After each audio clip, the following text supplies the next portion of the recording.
special meeting convened tonight for the public to hear comments on the Steheki application. We will be taking comments for people. Let me just ask that if you've sent a letter in and you've made your statement and you don't need to speak, that would be great because we have lots and lots of people who are lined up to speak. So that would be appreciated. Also, if someone before you has said exactly what you would like to say, perhaps you would give up your speaking slot. We've received all of your letters, every one of them, several hundred. So please know that those are on the record as well. If you have something in addition to add to what you've written, that's fine. You could say that. So this meeting is the Town of Southampton Planning Board special meeting. And in accordance with the governor's executive order 202.1 and until further notice, all of the board's meetings will be held remotely via video conference. We have applicants and members of the public standing in via Zoom webinar, which is being moderated by CTV. Charles Certain will be muting and holding the speakers in a virtual waiting room until it's their time to give testimony before the board. A reminder that the applicants and the agents and members of the public should state their name and address for the record. And a further reminder that despite the Zoom environment, all comments should be directed to the board.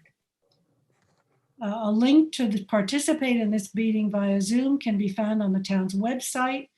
This meeting is also being live streamed on the town's website on the town clerk's meeting portal.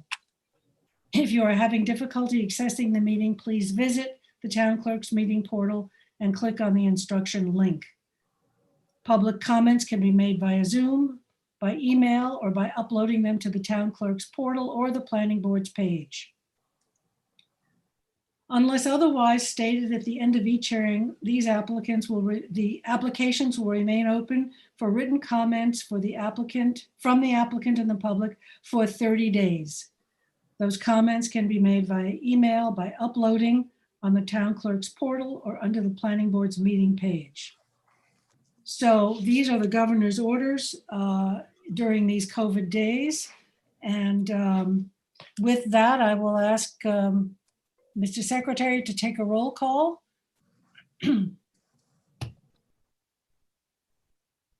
Phil, you're muted, Phil. You're muted, Phil.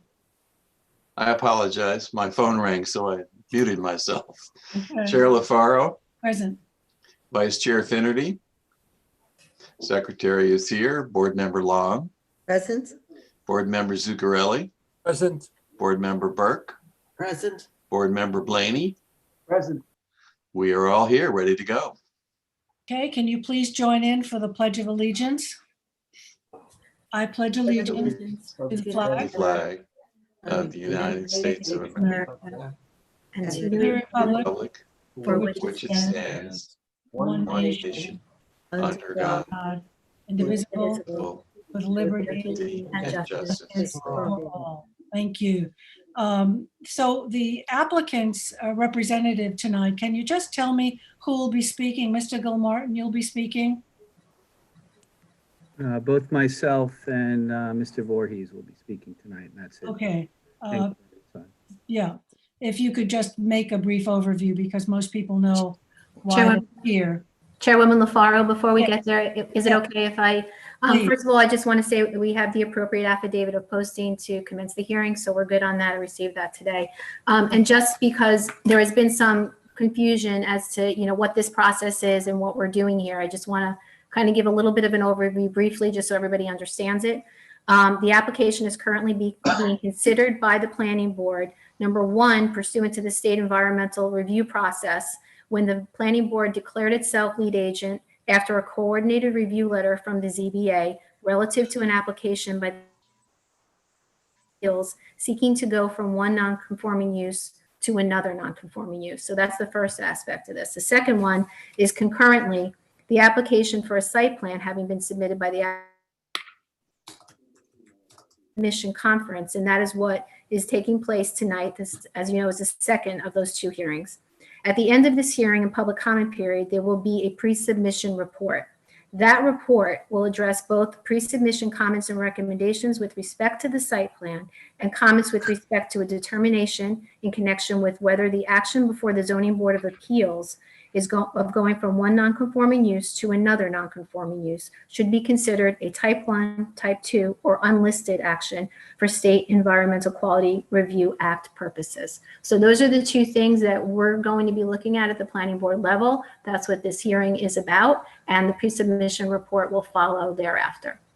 Great, thank you, Christine. Christine Scalera will be our attorney this evening for the planning board, just in case someone didn't know that. It's just Sorry. a town user underneath your underneath your picture. So please, Mr. Gilmartin. I'm going to defer to Mr. Voorhees, who will share the initial presentation that we presented at the last meeting, and then he'll run through it quickly. And then we have had some conversations with some community members that resulted in a change, and we'll run through that quickly as well. Thank you. Thank you, David. And actually, I'm not going to do the full presentation from last time because most people are very knowledgeable about the project. And we certainly want to get to public comments and not belabor this. So we had a prior meeting on November 12th, and it was continued to today's meeting. Just a quick overview, it's 20.18 acre property. It's between Majors Path and Straight Path, the northern part of Southampton. It is the site of the old North Sea landfill, which was operated by the town on Village Southampton property. It's now occupied by an operation that receives organic material. We're seeking, as Christine said, a change in a non-conforming use for 120 multifamily units. These would be ownership units. And the section of the law is stated below. And part of the project would involve remediating the former landfill for state DEC requirements. This is a small version of the concept plan and one of the architectural renderings. Basically, this is the plan that is pending. Mr. Gilmartin will be presenting some modified concepts that we've been looking into based on input received to date. It involves a number of two-story buildings on the northern part of the site, internal roadways, and a two-story clubhouse with amenities. There would be garages for the units and off-street parking stalls. And overall parking would be according to town code. There would be an access provided so that there are two means of access and emergency access to and from the site. There would be landscaping, very attractive landscaping to buffer and screen the property. There would be, as I said, open space in the area of the restoration on the site. And there would be a wastewater treatment plant at the southernmost portion for waste management. This is a larger version of the conceptual plan, just depicting those features that I mentioned.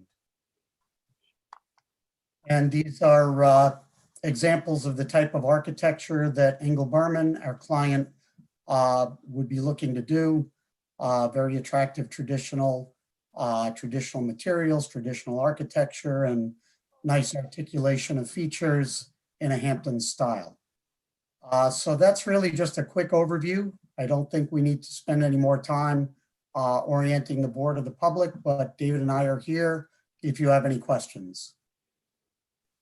I think it's the meeting for the public tonight, so I don't think Chick, there's can- questions on the board. Do you, David, would you like to? Yeah, just quickly, Chick, can you bring up the conceptual plan yet? So we've had some input from the neighbors, and the neighbors were very concerned about the access coming off a straight path. We did take a look at that, and this conceptual site plan shows the change from the access from straight path over to Majors Path, so it's to the south. It was pointed out that Majors Path is more of a significant road and can handle what traffic will come out of this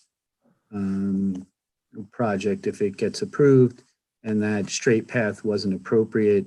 The concept right now is the area where straight path would be an emergency entrance only with pavers there to support emergency apparatus with grass that could go through the grass that could grow through those pavers, which we think is a nice, would be a better visual than some sort of asphalt road.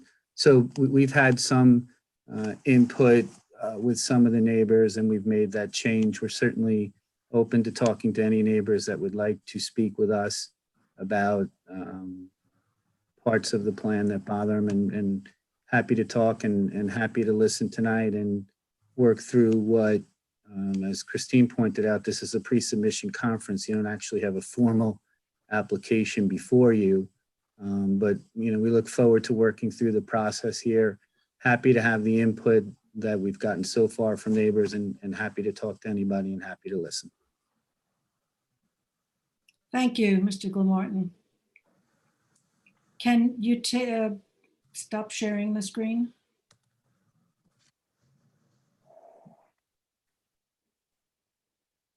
Chick, can you take that away from the screen? I Please? believe I did. Still here. It's still up. Really? That's interesting. Showing that I stopped sharing. Okay, it's gone now. That's good. Thank you. Sorry for that delay. Thank you. Okay. Can I make a quick announcement? If you are here to speak, you can raise your hand, but be patient, please. Thank you. Should I bring people in? Yes, please. Okay. And just give us a name. I will give you a name. They come in, and then I will bring the second person in to speak after them. Perfect. So that we could keep this moving. Thank you, Charles. And Jackie, is there a time Yes. limit on speaking? We're trying to keep speakers to about 3 minutes, since we have over 100 people in the chat room right now. Yes, this So is in Celia. consideration for everyone, if you can just make your point, state your name and make your point, that would just be great if you could help everyone out. Thank you. So first speaker is Cecilia Gardner. Cecilia Gardner. And you have to start your video. And unmute. There you go. Unmute. And unmute yourself. That's it. Great. Go ahead. Hi. Well, thank you. I'm particularly honored to be going first. I don't know what, You made it to the front of the line. I don't know how I achieved this honor, but I'm happy to have it. Thank It's you. alphabetical. My name is Cecilia Gardner. I live at 40 Old Fish Cove Road. Thank you for this opportunity to speak. I did speak at the last meeting, and I am happy to, what I'd like to say is different from the letter I submitted and my previous submission orally. What I would like to do this evening is sort of put myself in your shoes to determine the decision that you have to make pertaining to your responsibilities this evening and in the future pertaining to this project. And I'm putting aside the question of whether or not the original non-conforming C of O was ever properly issued. And, that's not on the table for us this evening. But I am mindful of the overriding public policy, which generally disfavors non-conforming uses and favors the eventual elimination of non-conforming uses for properties in the town of Southampton and in the state of New York. So your decision is going to be based on whether this proposed non-conforming use, it will be assessed based on a comparison to the pre-existing non-conforming use. And a decision is to be made by this commission and every town authority that considers this particular project as to whether this new non-conforming use would be beneficial to the neighborhood. And I think that your decision is a balancing act. I don't know what standards apply to that decision-making, but it's simply a balancing act that you have to perform as to the benefits to the neighborhood, to the community, to the town, and ultimately those benefits are things that you would need to weigh. So let's start with whether or not this new non-conforming use is somehow more beneficial to the neighborhood and the community than the existing non-conforming use. Well, the existing non-conforming use, and again, I am putting aside the issue as to whether or not it was properly ever granted, and whether the new 3 minutes. I'm putting that aside. Thank you, Phil. What I would like to inform you about is that no one is particularly fussed about the current non-conforming use. In fact, interestingly, when I spoke to two of my neighbors and to my husband about this location, not one of them was aware it was even there. Having lived in the neighborhood for as long as we have, I had to sort of point out that's where it is. It's quiet, it's not obtrusive, it is, nobody minds it that much.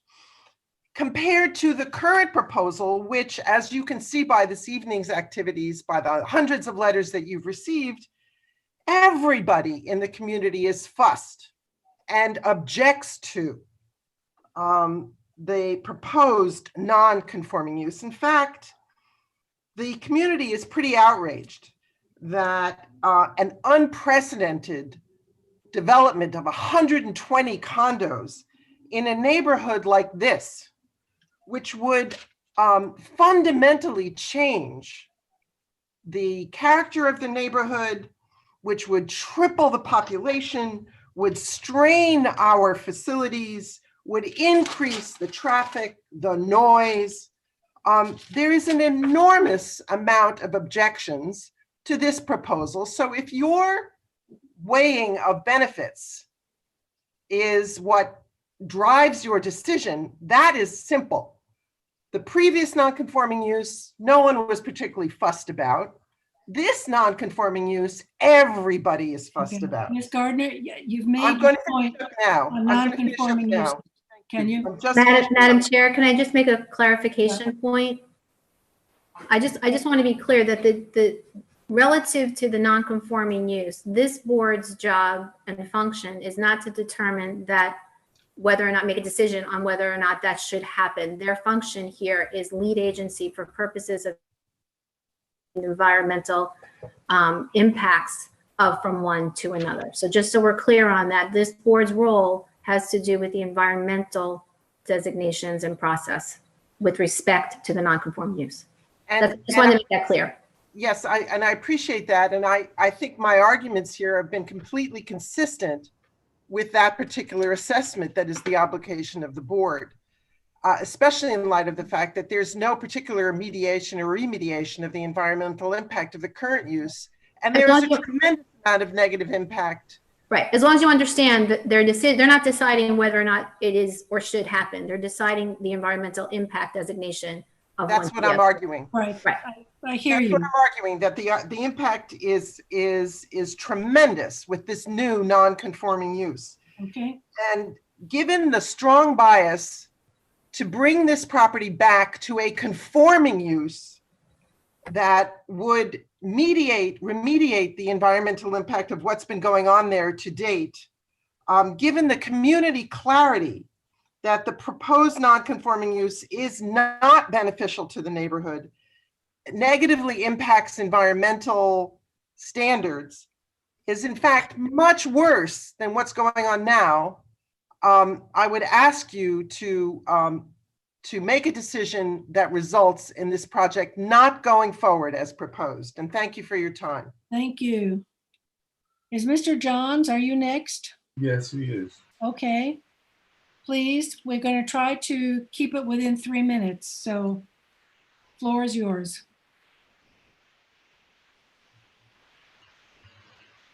Hello? Can't hear you. There's no audio, Mr. Johns. You have no audio. Unmute yourself.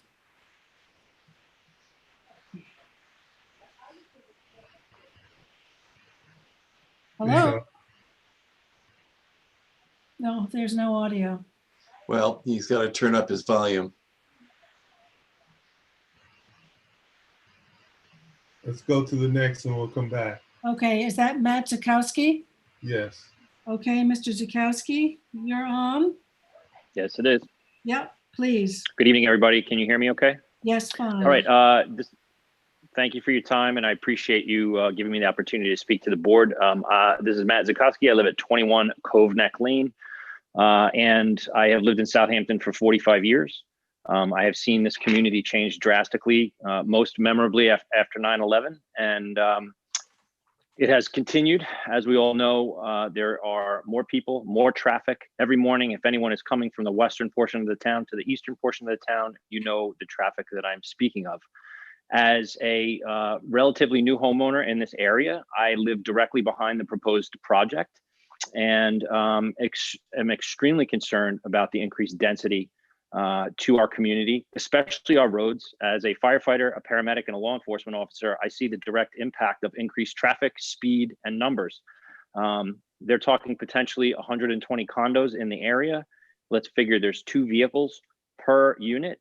That's a significant increase in traffic on very, very small roads that were never designed for this influx of movement and people. So in addition to the environmental impacts, where we're concerned about our groundwater, we're concerned about our air, we're concerned about our marine life, especially, and this being in an aquifer protection overlay district, our drinking water is extremely important. I think that increasing the density of people, use on our resources, and potential safety issues to our community should be significantly looked at by this board. And I urge you to not approve the proposed plan. And I appreciate your time. Thank you. Thank you, thank you. Jacob Turner, are you next? Mr. Turner's from Engel Berman, and he won't be speaking. It'll be Chick and I tonight that will be discussing the application. He's serving. We're ready for the next speaker. She's coming in. Eve. Eve Ades.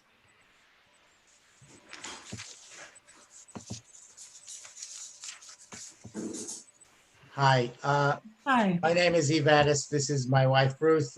We live at 10 Roosevelt Avenue, off of Straight Path. And, our concern really, has to do with how these units will kind of thrive in this community. This is a suburban model. This kind of condominium model is a suburban model. We are not a suburban community. My experience living in Southampton now for 32 years is that this is the country. This is a place where you try to avoid crowds, and it's a quality of life issue. And I really appreciate the former speaker's concern about the environment. And I understand that your job is to evaluate environmental impact. I'm a psychologist by profession, and I'm going to speak to the psychological impact. I like living in a community where there are individual homes, there's space between the homes, there's privacy. It's a whole other experience. It's a whole other quality of life. And I think this really compromises the quality of life of this community. Great, thank you. Thank you very much. Appreciate your comments. Charles, is KK the next speaker? That is correct. Okay. Hi. Hi. Can you hear me? Yes, we can. Fine. Thank you. My name is Karen Morrow, and I live at 74 Old Fish Cove Road. I totally concur with the previous two speakers, so I'll keep it brief. I will tell you that this concern, I guess the residents' concern actually expands well beyond the limited borders of this proposed condominium complex to streets that radiate from and around it.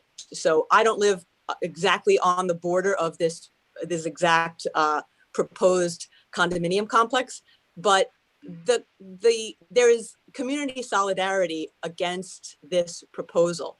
We don't support it. We don't want it to ruin our near rural lifestyle in a woodsy, quiet enclave that North Sea is. Years ago, residents had to undergo switching from well water to municipal water because of the effects on the environment by the town dump that's been capped for a number of years. As I'm sure you know, you're appointed by the town board that is elected by our community and our members of the community. You need to fight for our right to enjoy our lives. No one is fighting to have this put in the middle of the Tony Southampton village. North Sea has undergone and put up with a number of things in its community over the years. The town dump, the village dump. We have, a shooting range in our vicinity that operates in our neck of the woods. We have to put up with the trade parade. If you try to leave your house at the wrong time of day and travel westbound, you'd better factor in a large portion of time to get to a doctor's appointment, to get to pick up your child at school, because the trade parade cuts through our neighborhood lots of times just to get to the next stop sign. So consider that when you're considering Engel Berman's proposal and the fact that it wants to ride this wave of COVID escapism from major cities like New York City, okay? There is this proposal to sell this land, to make a lot of money for the people involved at the cost of our neighborhood, okay? We're hardworking, middle-class people, a lot of us. We have single-family homes. Don't forget the environmental impact of such a large surface of asphalt, which is impermeable, does not allow for runoff. I think Mr. Zahusky before me mentioned our aquifers, which should be protected. The fact that we went to municipal water because our well water was ruined by the town dump. This should not be all borne on the backs of North Sea residents. The traffic on Noyak Road is 3 minutes. certain times. So believe me, we have community solidarity and we are opposed to this proposal, and we hope that you deny it, and we hope that you enable us to secure our future in our neighborhoods and our way of life that we've become accustomed to. So thank you for your time. Thank you. Thank you for your coming. Jacob Turner? It's going to be B.S. or that's B. Satcher. E. Satcher?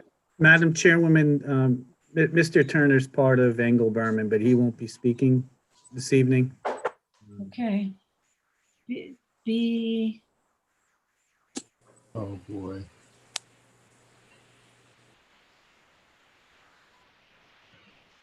There we go. You're muted. Oh, can you hear me now? Yes, please, go ahead. Sorry about that. Hello, my name is William Sacker. I live over at 40 Straight Path, right down the road. Okay. So I just wanted to do this quick. We got, the two main arguments. The one that's being this is a community betterment. I believe that is not the case. This wouldn't be a community betterment from what its current use is to what its proposed use. From that point, I would believe that a sewage treatment plant in people's backyards is not a preferable use to, say, organic matter dumping facility. Rather, if it was just a lot of plain land, that would be better, but I digress. So I disagree with that first point. The second point being that this is something that, I don't know, it it would be beneficial for everybody. I don't see, I think this is still, is this a senior community still? Anyways, this a condo use isn't something that'd be better for the community here, especially being on, you know, 2 established neighborhoods. This would be a first for town of Southampton for North Sea. Any other condo facility has been on the back of reserves or a major road. This only has 1 major road and 2 small neighborhoods bordering it. So that is my disagreement with the proposal, and that's it. Thank you. Thanks very much. Jane Levine? Can people hear me? Yes, It's, we it's can. Jane Levine, and I live at 91 Rayner Road, which is actually a little bit away from the proposed site of this development. And I wanted to reiterate a point made by another speaker about the severe negative impact of this development, not just on the little area and the streets and homes that are on the perimeter of it, but the entire North Sea area. I've been out in Southampton for many years. I own my home for at least 15 years, and I have watched the transformation of Major's Path and my street and many of the residential streets, very narrow streets, transform into basically highways. And there is no question that the addition of hundreds of units and the cars and the traffic will have a severe, it will not just be an inconvenience. And I just wanted to make that point. There's severe danger.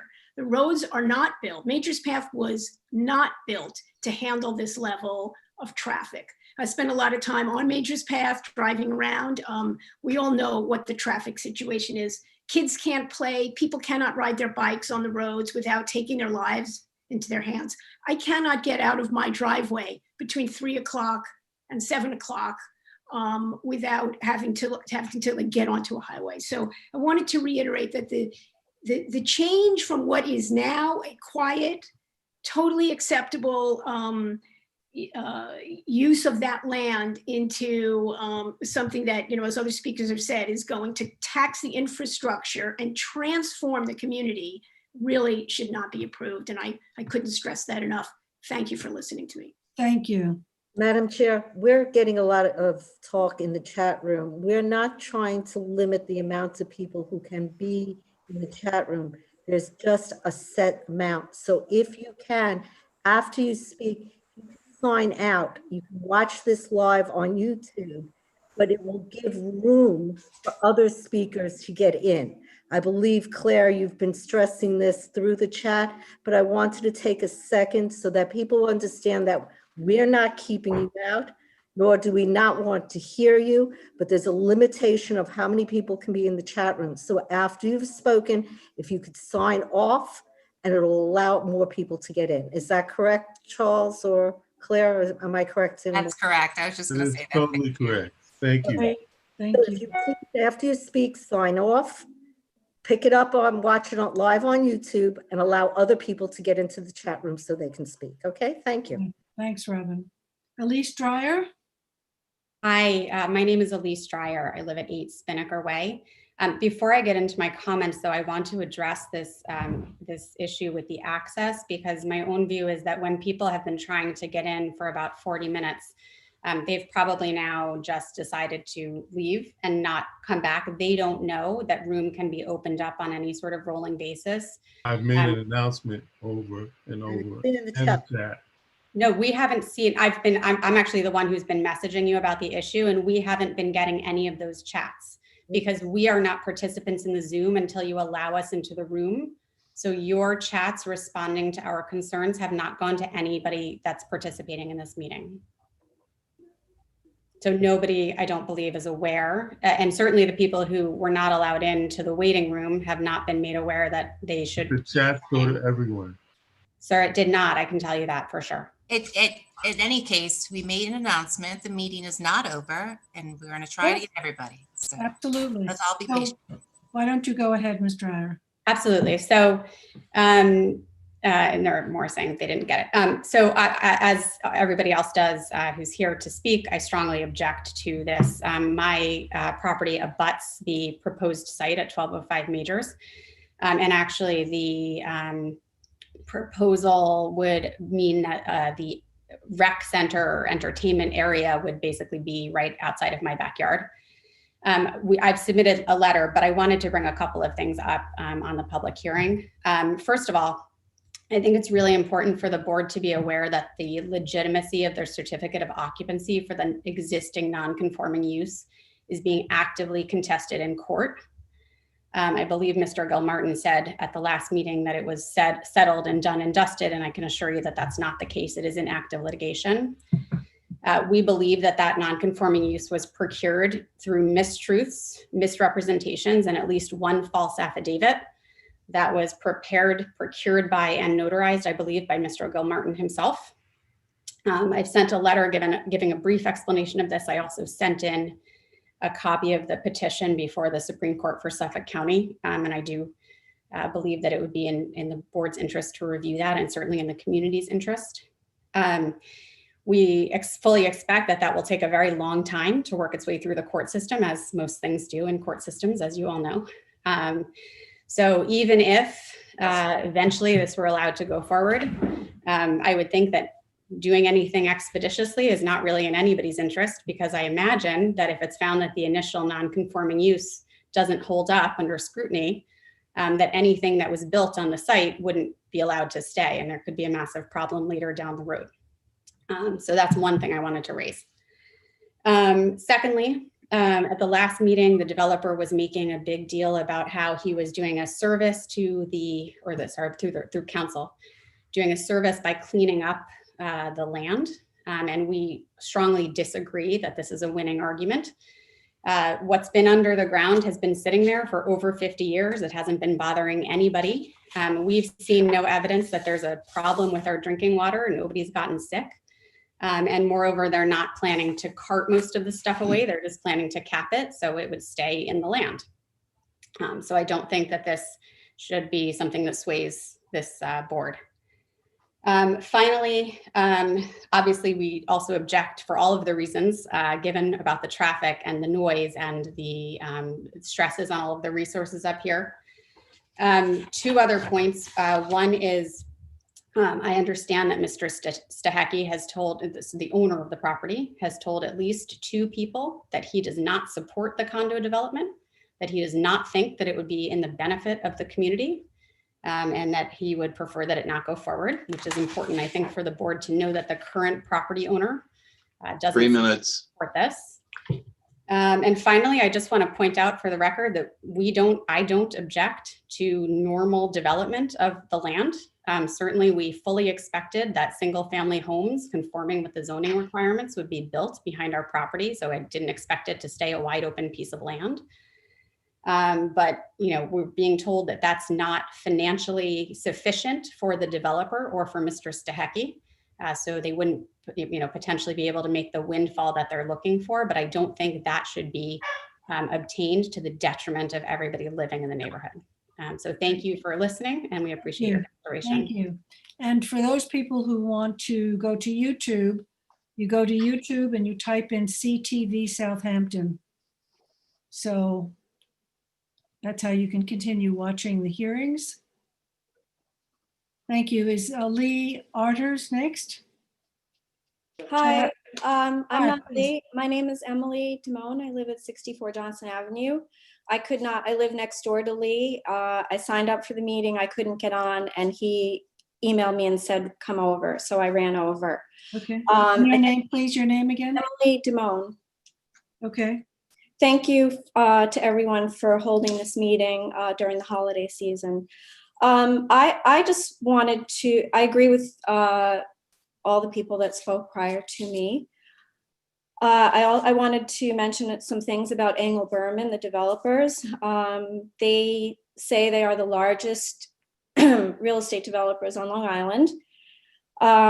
They have on their LinkedIn page, they say they have 2,000 units in planning right now that'll be breaking ground between 12 and 30 6 months. Some of their projects are Doubleday Court in Garden City, 56 units, Long Beach, 36 unit condominium, the Bel Air in East Meadow, 95 units, Ocean Grande, 92 unit condominium in Rockaway Park, the Seasons in East Meadow, 404 condominiums, Plainview, Elwood. I could go on. So is that the direction that we want for North Sea? I don't think so. Also, Mr. Berman and his wife notably were on $1 Million Beach House, shopping for a $25 million house.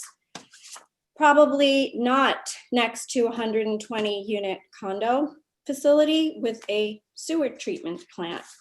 In fact, they live on a 13-acre estate in the exclusive North Shore enclave of Millbrook. So having said that, I don't want to take up any more time than necessary. I would think that if the board was going to give anybody the benefit of the doubt, it would be the residents of North Sea and Southampton. We are obviously now, as you can see, a tight-knit community.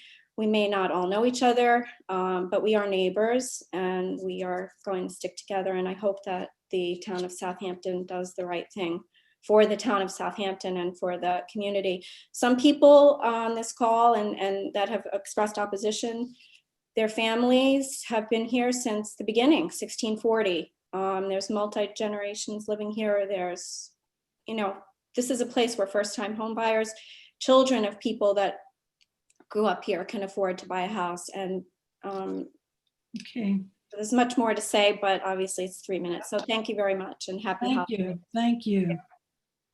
Donna Kremborg, next, please. Yes, can you hear me? Yes, we hear you fine. Yeah. Okay, first I'd like to thank you for hearing my thoughts. Over my shoulder is my husband, John. My name is Donna Kremborg, so John Kremborg. His family and generations have been here since 1930s. I am proud to say that I'm a volunteer with the Southampton Volunteer Ambulance for over 15 years. Ex-chief, my husband has served 25 years volunteering with the North Sea Fire Department. And one of the things that keeps us in this community of North Sea and volunteering our time is the community aspect of it.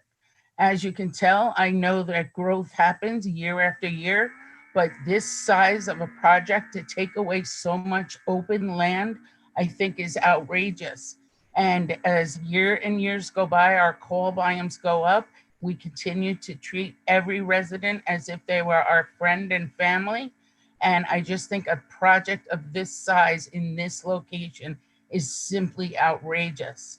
I am very proud to be a member and a volunteer, and so is my husband.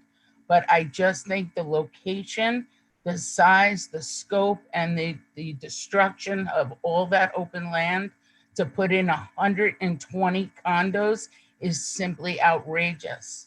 I was against the condos on Major's Path, but you know what? Those are there now. We have to live with them. But to encourage more condos to be built, I strongly, strongly urge that you to think of the community that North Sea was built on. And I stress the word community because everyone looks out for one another and we all know each other. And to bring in some kind of complex of this size is simply unacceptable. I don't know if my husband has anything he'd like to share. Just go ahead, let them build 6 or 10 houses there if necessary, but 120 is just out of control. Yeah, as you can see, if he conformed to that beautiful area of Spinnaker and Cove Neck, those are beautiful residents. I happen to personally now know half of them, which that's a great neighborhood. They have beautiful properties, well manicured. And I strongly feel it's so unfair that they bought those homes thinking that they were buying up against a tree farm. So I won't take up any more of your time. I really hope you take this to heart and please listen to the community of North Sea. We are out here and we love it. Good, thank you. Thank you for your time. John Larkin. Thank you. So I just wanted to make a comment that I don't think I think that has kind of been missed here. I know people have said a lot of things about whether it's beneficial to the neighborhood. I was happy to hear that part of what you're looking at is the environmental impact. But so I live at 4 Spinnaker Way. I've been there probably about 15 years now. And I never forgot when I first bought my house that one of my clients said to me, "Oh, you bought in the neighborhood that was built for the turtles." And I didn't quite understand what he meant. But if you go into Spinnaker Way and that neighborhood down there, all of the Belgian blocks are, follow the roads and they're all on an angle.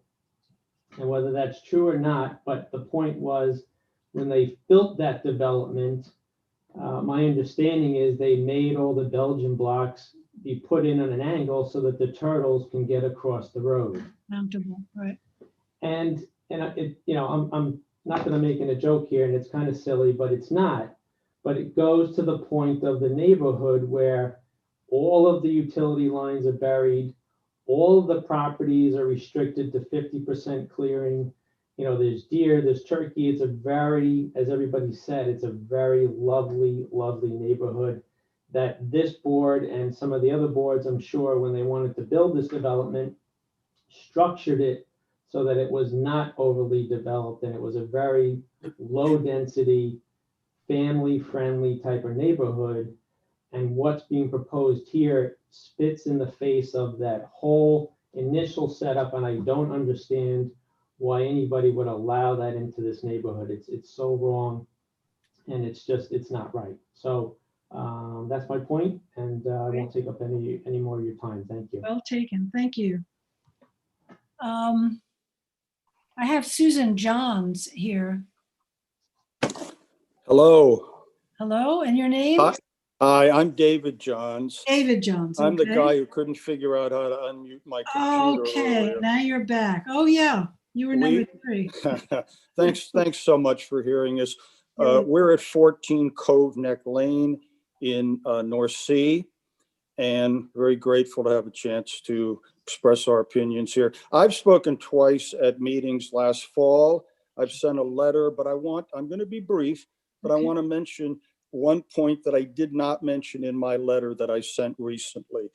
The business of the so-called landfill that the developer is presenting as, I think, the main benefit to our community coming in to remediate that. Now, somebody else mentioned it. I'm just going to reinforce it a little bit. That area, there's no record of actually how much dumping was done there. It's almost 60 years since it's been defunct.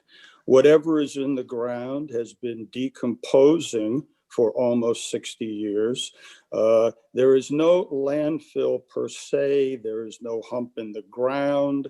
And I want to also point out that we look back to the 1960s, we didn't have the plastic that we had these days.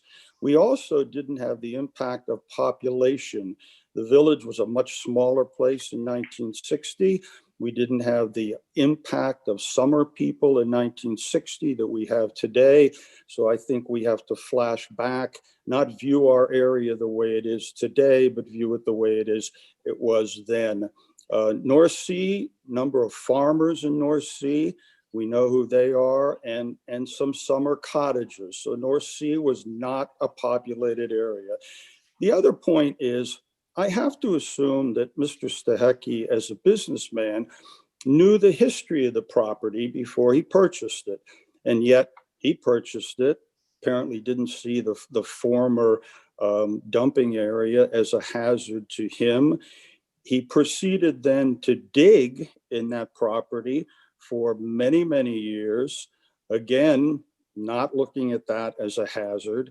That area has not been any sort of danger or even inconvenience to our community for the past 60 years. And it's not an inconvenience or a danger to the community now. So for the developer to say that that's the benefit to the community, that they're going to come in and remediate that as it's been exaggerated to what it was at the time.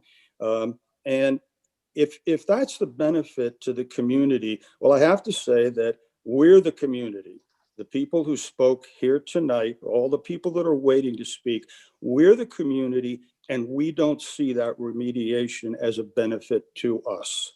So thank you very much. I appreciate the opportunity and the fact that you guys are listening patiently to community input.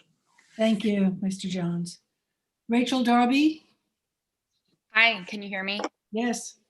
I'll keep it brief. I actually wasn't planning on speaking, but I live at 1667 Majors Path. So my property does not back up to the proposal, but I just wanted to call attention to the traffic on Majors Path where I live and where many others live. It's an incredibly dangerous road to drive on from my perspective. And just a note, I own my home. I bought it 2 years ago. My husband, Alex Antoletti, his family has lived in Southampton for many generations. And Majors Path just cannot handle the increased traffic that this would bring to that road, especially if it looked like earlier it's been changed that the only entrance and exit to the units would be off of Majors Path. In the 2 years that we've lived here, we've had 3 very tragic car accidents happen, near where we live on Majors Path. The roads were not built to handle an increase in the traffic that would come from this. So I want to keep focus on the environmental impact. Mainly, that is my biggest concern at this point. I have other concerns generally about the area, but that's what I'd like to add in terms of environmental impact. So thank you for listening. I'm new to this process, and this is very great opportunity. Thank you. Thank you. Charles, is there someone next there? Yes, Thomas. That if it was such a hazard, why didn't Stehecki clean it up? If it was such a You're muted, Mr. Thomas. Hi, good evening. There you go. Hi, thank you for taking this time. I'll try to keep my comments brief. My name is Tom Carney. I live at 32 Kennedy Drive. I'm the president of a little neighborhood association here, and I've been here for 21 years. I'll try to strike on just a couple of points. When I did buy here back in 1999, there was a large undeveloped lot behind me. It's now known as Hannah's Court, and I believe it's now 9 houses on about 1 acre or 1 point something acres. And when I bought here, I knew that's what I was getting into. And I've listened to a lot of other neighbors. And again, the big takeaway is, when you bought here or moved here, you expected certain things to stay the way they are. And the good news is Hannah's Court went up. And like I said, there are 9 houses here. I knew about it, and that's why I bought here. So that's, again, I think a strong point we keep hearing from everyone. We're getting blindsided here by this proposal. And I would ask that you take that into consideration. The second point that I really want to emphasize is I came to this issue a little bit late. I came to it right after the last meeting in November, and I've tried to get up to speed. And one of the things that troubles me is, there's all this talk about the abandoned landfill, the abandoned dump. And when I think through this, I keep saying, I've lived out here for a long time now, and I know that there are many times when, the town and private organizations will buy back land or they will seek preservation on it. And I don't know if I'm mixing up my information here, but I'm saying if the owner of this particular lot, Mr. Stehecki, he bought this property, warts and all. He knew what he was getting into. And now to use this notion of an abandoned landfill or an abandoned dump to kind of create a wedge to make a decision is what I'm finding troubling. I believe in private property owner rights, and I believe he can build his houses, but that's what he should be building. He should be building houses and not condos. And if he wishes to use the matter of this abandoned dump as an issue to seek this variance, then I have to say to the town and the board, time out here. Because if that's what he's saying, then I would say, let him build his houses. But then if this is about money and about not using the land, then maybe you should pursue a different remedy specifically about preserving that land or getting some kind of community preservation funds or something so that it's more of a partnership. Instead of going from, again, 12 or 18 houses to 120 condos, again, time out here. The town then needs to step in, or this board, and say, this then is a problem maybe that we have to get involved with remedying, and he cannot use that as a wedge issue just to get this variance. So I think that's about it. I appreciate your time and thank you for your attention. Thank you. Justin Elliott? Thank you. Yes, I'm here. Yeah, hopefully everyone can hear me. Yes. So I've heard everything that everybody has to say. I'm coming in from a little bit of a different situation.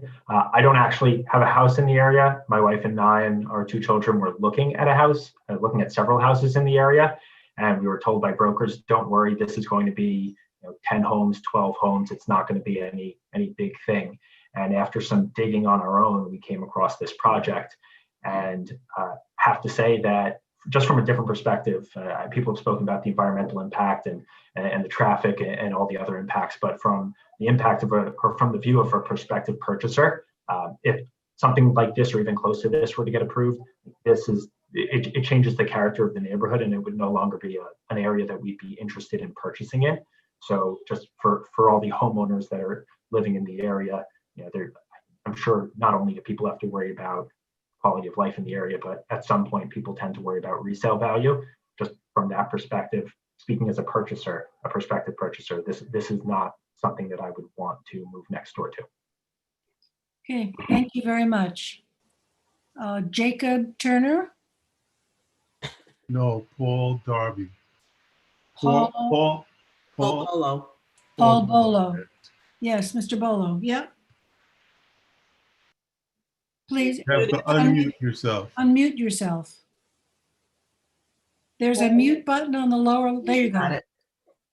Thank you for taking the time to hear all of the people in the community regarding the subdivision here.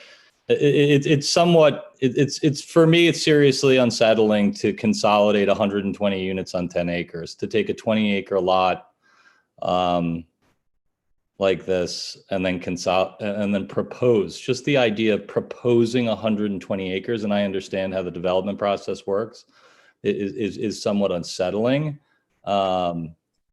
And I've talked to my friends and neighbors, and they've felt that the 1205 address, 1205 Majors Path address under the proposed development is somewhat misleading, since the proposal is to access it through straight path.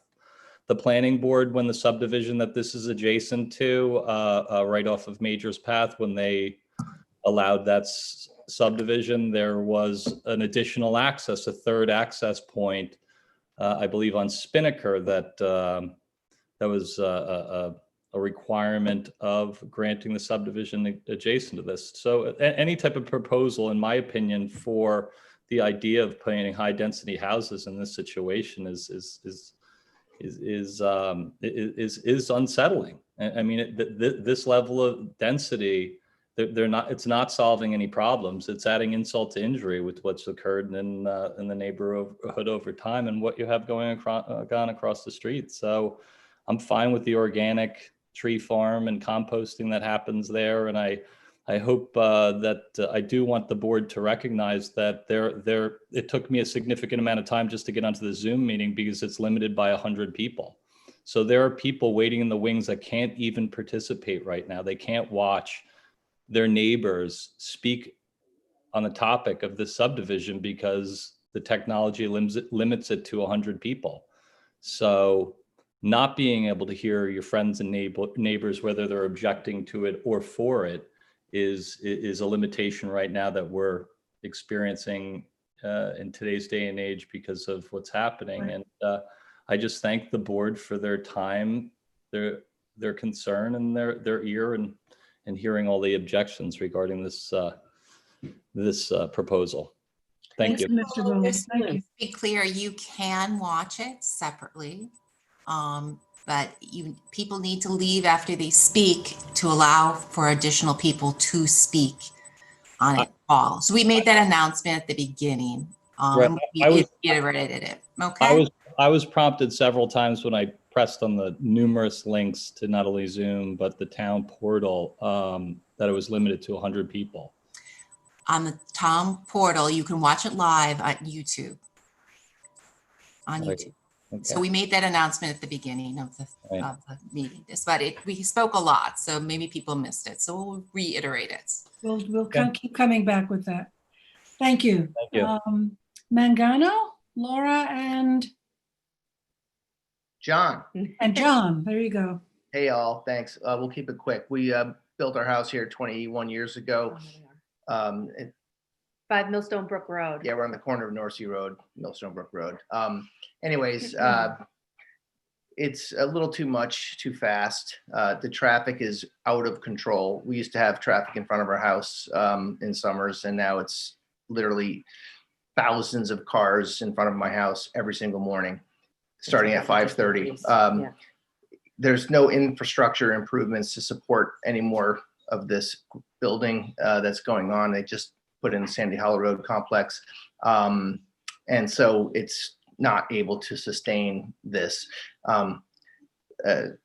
That's pretty much it in a nutshell. Too dense. Yeah, It's too much, it's too just much in one spot. way too much. And so, yeah, we're against.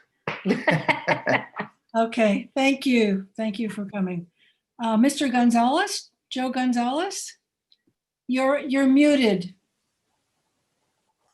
Nope, can't hear you. Okay. There you go. Okay. Thank you. I've lived on the corner of Straight Path, Majors Path, Mary's Lane for 22 years. Things I used to do. I used to jog down Straight Path. I used to walk my dog down Straight Path. I used to tell my wife, why don't you take the baby stroller and go down Straight Path to the park with our kids? None of these things are things that I would suggest today. Simply because as time has passed and more people have moved into this quaint part of town, the traffic situation, my wife has been run off the road with the stroller, both of my children, my entire family by a car on Straight Path, walking a dog, jogging.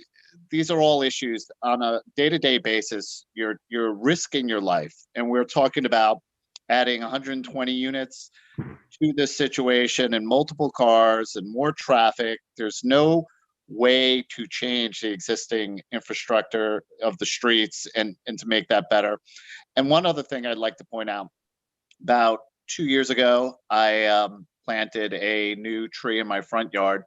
It was September, October, past season. It was not summer anymore. And that simply meant that I was going to water that tree for 2 or 3 minutes a day and spending a little time in my yard. It became very clear during that time, the amount of accidents that are occurring now. And I've seen broken bones practically in my yard in the past from accidents, people pulling into trees and utility poles and all sorts of things. But it was a real eye opener to see how many accidents, there's so many issues. And again, we are looking at adding 120, which just, it does not even seem real. That's such an absurdity to me. Again, like most people, if there were going to be 10 or 12 luxury homes that are similar to the ones on Spinnaker, that's something I don't think many people would have an issue with. But 120 units, too much traffic, too little infrastructure. This will be what's turned into an unsafe neighborhood will become more so. And that doesn't even get into the idea of, what's going to be the situation with the rentals of these homes, and again, more people to our neighborhood. It's just so many different factors that get involved. So I have to say that this proposal has my disdain, and it's hard for me to believe. The reason why so many people are waiting, as Paul Bolo mentioned, to get online and to discuss is because who are we benefiting here? Where, there's 3 no minutes. benefit to the community. Thank you. Thank you, Mr. Gonzalez. Roy Lennox, you're next. Thank you very much.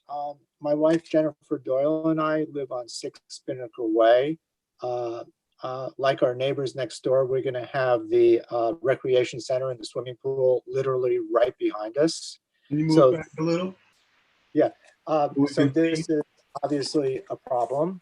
And, but I want to really focus in on something that all of us, a lot of us have been talking about. And this is the premise that the developer and Mr. Stehecki is using to justify building the development. And this is the fact that they're going to help the community by cleaning up the waste dump. Now, I'm not going to reiterate what everybody said, but I think that I think that we just have to go over some of the points. Number one, as a lot of people have mentioned, this is not a danger to us now. It's not an environmental danger. At this point, nothing has to be done about it. Number two, I think we always have to remember that when Mr. Stehecki brought the property, not only did he know there was a waste dump there, he knew how it was zoned. And this, of course, was reflected in the price that he paid for the property. And to go on further, the whole argument that a single family homes are not viable because it couldn't economically pay for cleaning up, for capping the waste site is totally ludicrous. What they're really saying is that I want to get the maximum price for the property, and therefore I want to change the zoning so I could get that price. If he would sell it for regular single family homes, it might be at a modest discount, but he would still be making millions of dollars on the property. And so essentially what's happening here is that Mr. Stehecki and the developers want to get a price for, well, Mr. Stehecki wants to get a price for the property well above its economic value, and he wants the community to pay the premium for it. So in short, they are, Mr. Stehecki and the development is asking the township to allow the building of 120 units to solve a problem that doesn't exist. And by doing this, they're going to change the entire character of the community. And furthermore, they're doing this by looking to put a development on it that's totally inappropriate. The only people that benefit and line their pockets from it are Mr. Stehecki and the developer. So I think at every different level, this is a big problem and it shouldn't be allowed to go ahead. Thank you very much for giving me the opportunity to speak. Thank you.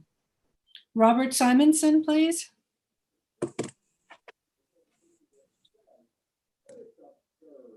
You have no audio.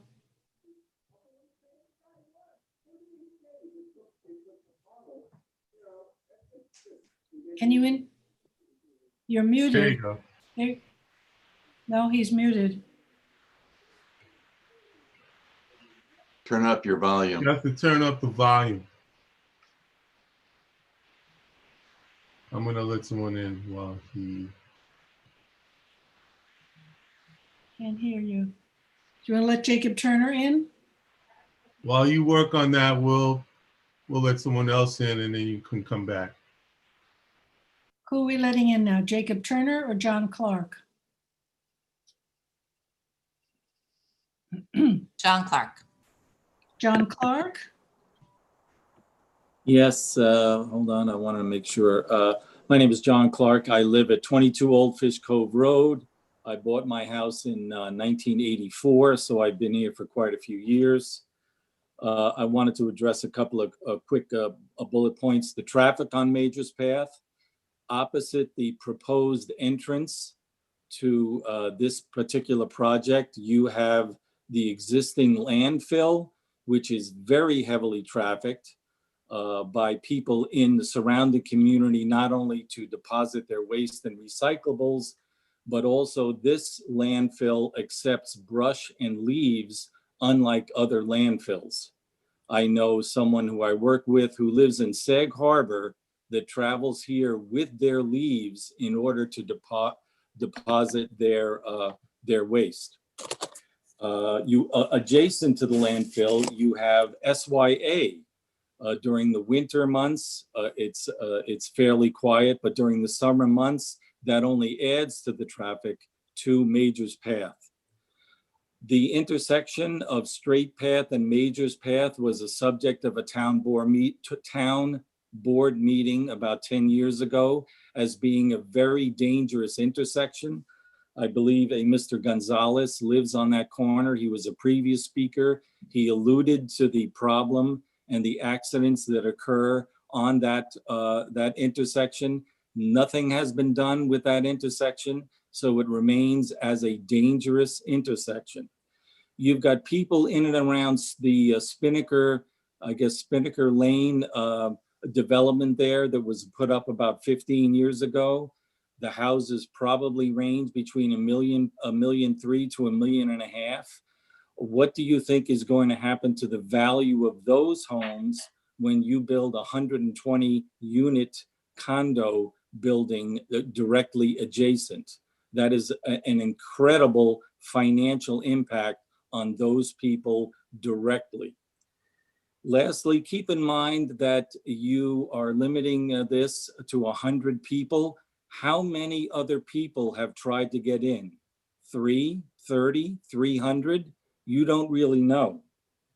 And lastly, we've been on this Zoom call for 1 hour and 10 minutes, and not one person, not one speaker has even remotely shown an interest in this particular project.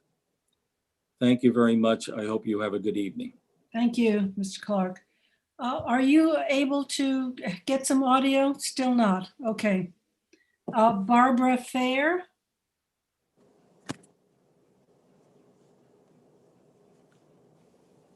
Charles. Hello, this is Barbara Fair. Okay, great. You're up. Okay, thank you. So many articulate speakers, and have to say I don't disagree with any point they've made. My name is Barbara Fair. I've owned on Toad Point in North Sea for about 50 years. My property is not directly affected by this proposal, but it is obviously inappropriate for our community. I am firmly opposed to the development of the site in any manner other than with 12 single-family homes. It concerns me greatly that there is any consideration being given by town officials to developing this site with 120 condominium units. It's irrelevant that only such a large endeavor could support environmental remediation that's reportedly required on the site. I believe the planning board and the town is tasked with implementing the goals of the town's master plan. You are the guardians of our roadmap for development, and you are not constrained to approve this or any other proposal that contravenes the zoning for the site. I understand that where there is a pre-existing non-conforming use on a site, in this case, a tree form, a use that contravenes the zoning for the site, and a jurisdiction may approve a proposed use that is in some way an improvement over the prior non-conforming use. To my knowledge, there's no formula for determining what is or is not such an improvement. One accepted gauge, however, is to take measure of the views of the surrounding community. I can assure you, and as you've heard tonight, the North Sea community is adamantly opposed to replacing the tree farm with condominiums. It is also irrelevant that the property owner will not reap the benefits that he might were it developed with 120 condominium units. As previously mentioned, its history as a town dump site was and is well known. The owner of the property has operated various businesses on the site over the years and should not now receive special consideration due to the site's environmental issues. My opinion. Thank you very much. Thank you. Mark Christensen. Yes, hi. I spoke once previously at the first ZBA meeting, and I'm not going to rehash a lot of what I said previously. I'm, by the way, from 17 Spinnaker Way. But I just want to go on record as saying that I'm vehemently opposed to this development. As others have said, if they were to stick within the same zoning restrictions and the same clearing restrictions that all of the rest of us are subject to, that kind of a development would be completely fine. But a development where they're going to put so many condo units in and where they are not having to adhere to any of the clearing restrictions or in fact the zoning from the neighborhood as it exists strikes me as being absurd, frankly. And I just want to go on record as saying that I am very much opposed to it. Thank you. Okay, thank you. Kay, is that K-A-E?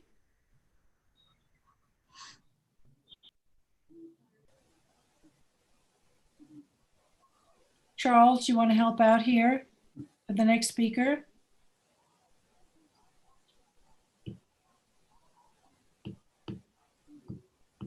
I'm trying. 1 second.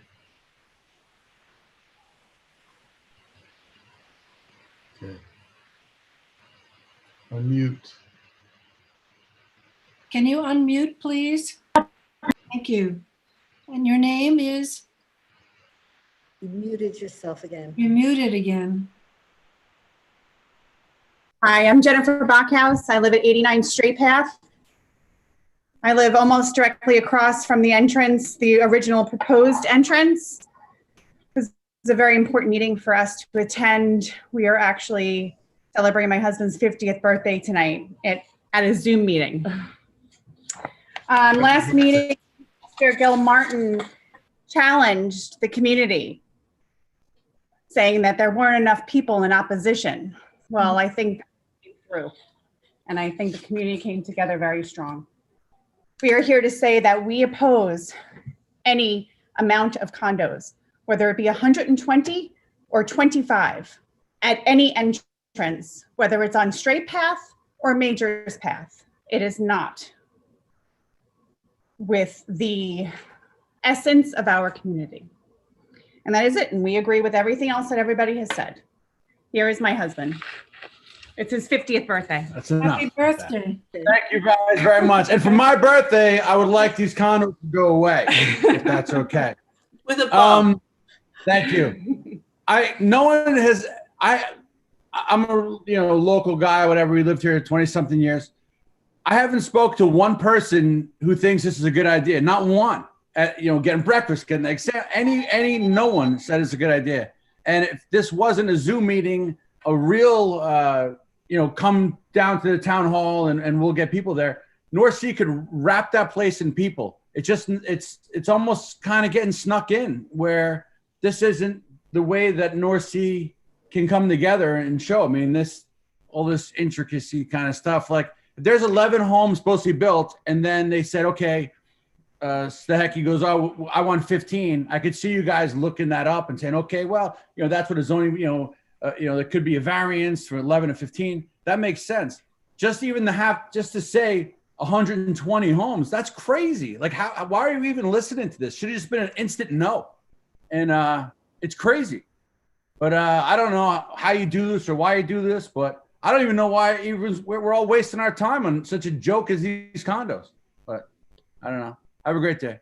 Have a good birthday. Could you just identify yourself? I did not hear the last name. My name is Bill Bachhouse, and also I live on 89 Straight Path, and on Straight Path directly, an eye shot of the condos. 2 homes were sold because of the condos, because expecting Gil Martin just to barrel it down our throats.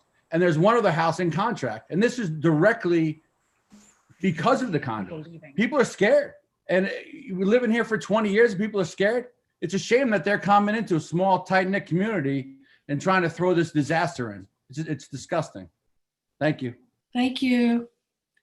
Marilyn Zaretsky. Okay, good evening, and thank you for allowing us to speak. My name is Marilyn Zaretsky. My husband Alan and I live at 2 Spinnaker Way. We have sent in letters, we have spoken before, but a couple of other things have come up that I would like to add to what everyone has been saying. Yes. At the last, I did bring up the question of the town is doing a massive plan for the entire town of what housing is needed. And I don't think there's anywhere that it says 120 condos are needed in North Sea. Secondly, there's been a lot of publicity about the fact that the present land collection station here on Major's Path is overwhelmed. You're looking to raise rates. You don't have places for the recyclables. 120 condos would only exacerbate the problem. We live on the corner of Cove Neck Lane and Spinnaker. It is already a through street that the Trade Parade and others cut through. If you're moving the entrance to Major's Path off of Straight Path, which was just brought up this evening, there is no way we will ever make the turn out of Cove Neck Lane. Between SYS, as was mentioned before, the recycling center, and the amount of traffic there is now, if you're coming out of Cove Neck Lane and you're attempting to turn on Majors, the spot where they are planning to put the entrance to the condos now, moving it to Major's Path, is on a curve and is basically a blind spot. The accidents that were mentioned before will increase on Major's Path. And any development is going to exacerbate, as I said, the waste problem as well. So the traffic, which has been a problem, and it's interesting because when I was speaking to some of the merchants on North Sea Road to ask them to publicize this meeting, they had no idea this was happening. They said, no one will ever be able to move on North Sea Road. We'll never get down Sandy Hollow and be able to make the turn onto the highway. So thank you for listening. Thank you. Honestly, I am very much opposed to this. And again, the rec center would be 40 feet from the back of my house. And I do like to entertain, but I did not want to entertain all 120 condo people on the 4th of July and Memorial Day in my backyard. Thank you. Thank you. And my husband, Alan, had. I have this assumption. I'm assuming that this plan was developed pre-COVID, so that no one has really taken into account what the influx from New York City has done to this place. I remember times when my wife and I in the winter had to go to multiple restaurants to try and find one that was open. Everything is open. The roads are congested like they, almost like summer. Okay. And you're talking about 120 multifamily condominiums. That means that you've grossly underestimated the number of parking spaces you need. What happens to the overfill?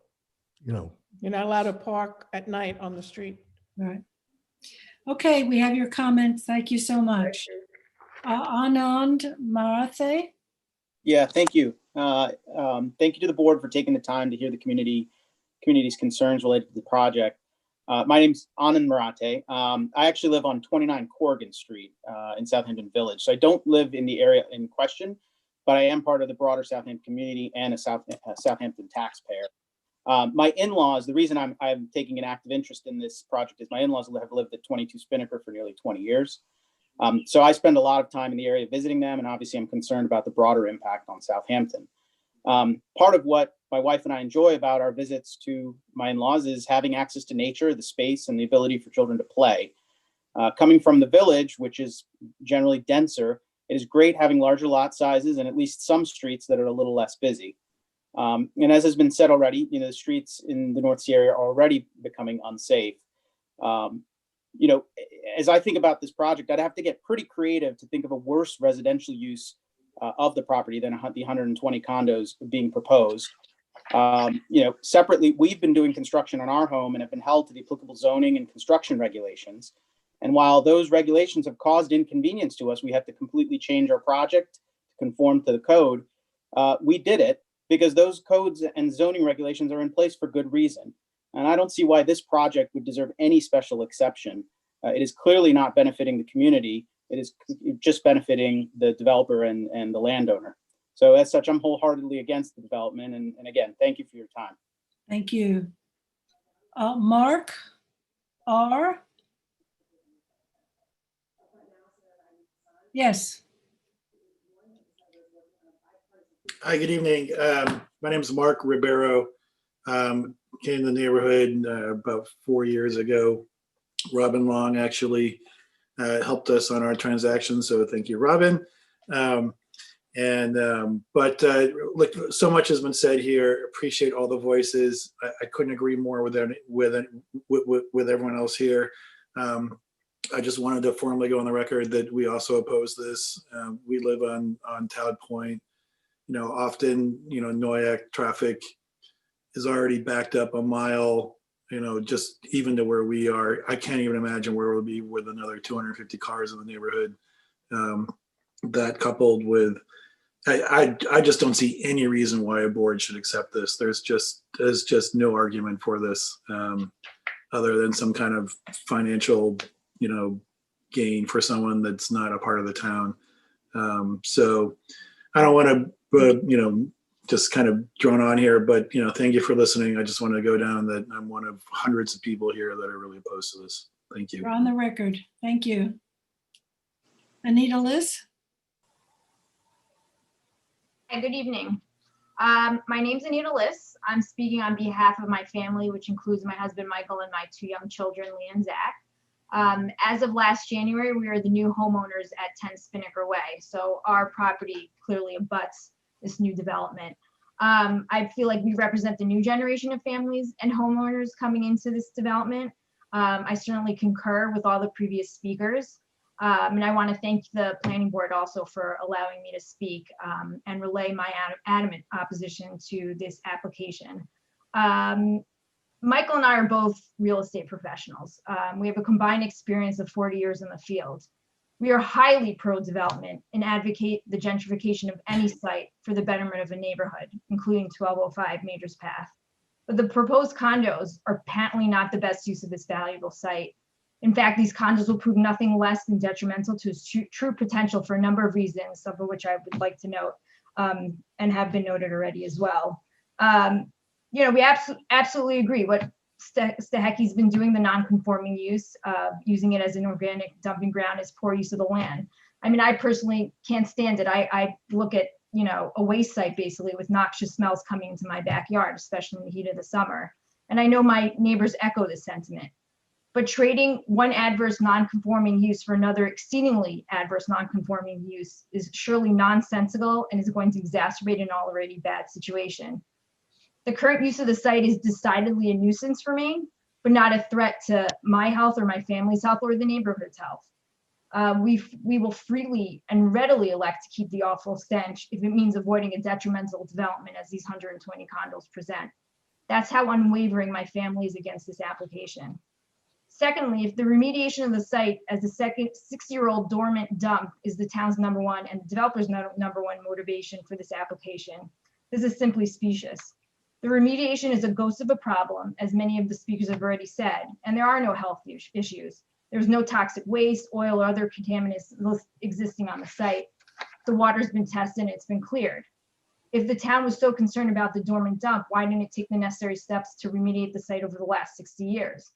Because the only party who's really suffering from this remediation requirement is Stehecki himself, the same person who was tasked, as I've been told, with cleaning up the site as a contingent of taking the ownership of the land and expanding his use decades ago as a tree farm. But he's failed the town and he's failed our community for 60 years. And now he only wants to continue avoiding his responsibility, but also gain a significant windfall by selling the site at a huge profit. Which takes me to my final point. This non-conforming development is unprecedented in Southampton. It will set a new and lower standard for our communities. Our neighbors, potentially, including my own family, are already putting houses on the market, ready to flee at the first hint that this application may be approved. I literally just moved into the neighborhood and I'm looking to sell if this gets through. And talk about the amount of money I'm going to lose and all the neighbors I've met and have felt that I've become a part of this community. 3 minutes. I'll join the ranks of selling my home and lose a lot of money and substantial value in my home. Ultimately, who is better to decide what is best for our community than the homeowners and families like me who enjoy and invest our lives here? Stehecki wants out of the neighborhood while riding a golden parachute and simultaneously evading his years-long responsibility to remediate the site. Developer 2 will be long gone once these condos are built and sold. The developer has no interest or concern for the day-to-day effects of this development, as he strictly appreciates his bottom line, both of which are incongruent with our community's interests. But it does not have to be this way. Michael and I would be the first ones to promote any worthy use of the site, but this application is surely not it. Again, as real estate professionals, the condos are objectively a losing investment. I trust that you'll uphold your responsibilities and protect the community's interests, a community that has entrusted you with this grave decision. Please join our Southampton community's opposition by rejecting this application. And thank you for your time. Thank you. Michael Todd? Okay, there you go. How you doing? I want to thank the board for letting me speak tonight. I don't live near the site. I live on 55 Shore Road, but I moved here to North Sea 30 years ago, and I absolutely love North Sea. It's a very rural community, and it's been that way for a long time. I'm wondering if the board has given any consideration what putting 120 families in the middle of North Sea would do. We don't have the infrastructure, and we don't have the business capacity. Are we going to be building CVSs around the corner now, a new 7-Eleven to support these families? I just hope the board would consider the economic impact, where these people are going to shop and how that's going to change North Sea. If we're going to be a rural community, or are we going to be like the rest of Long Island? Thank you very much. Thank you. Rob Simonson? Yeah. There Can you go. hear me now? Yes, perfect. Fantastic. I went to my phone instead of my laptop. Okay. Thank you again for hearing all of us here tonight. I've actually been on the Stehecky side of one of these developments up island. Basically, the only people that are going to make a lot of money here, if the density is increased, Stehecky stands to make a substantial amount of money, and so does the developer. The consequences of which, you're taking a site, and as the people before me had mentioned, that there was a non-conforming use for a non-conforming use. I think at some point you have to, with more density, if you keep allowing more density of too many properties, what's going to happen, and I mentioned this in my email to the board, eventually a tragedy of some kind is going to happen. And that's why they have the SECRA process, the State Environmental Qualification Review Act. And part of that is the sustainability of a project like this. I live at 13 Old Fish Cove Road, which is right down the block. I will be directly impacted. I've owned here for 25 years now. And I just think to have that type of a density, emptying it out onto a small little avenue, being straight path, is not the way to go. The overall density it will be unprecedented in this area. If you go a step further, would this ever happen down by the ocean? I don't think so. Okay, I think that it's prohibitive cost-wise, but I don't think it would ever happen because it would be political suicide.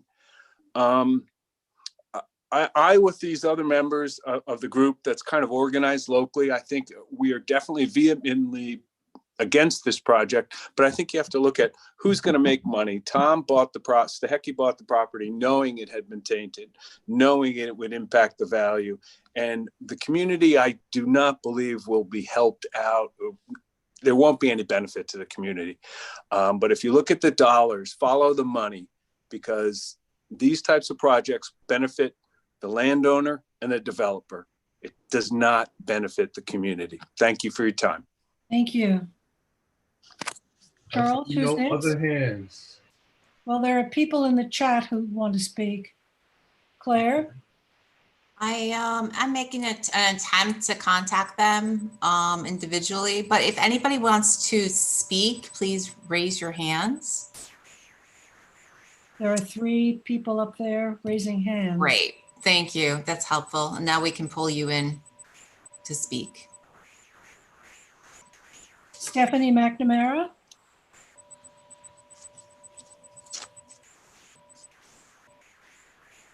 Stephanie, are you there?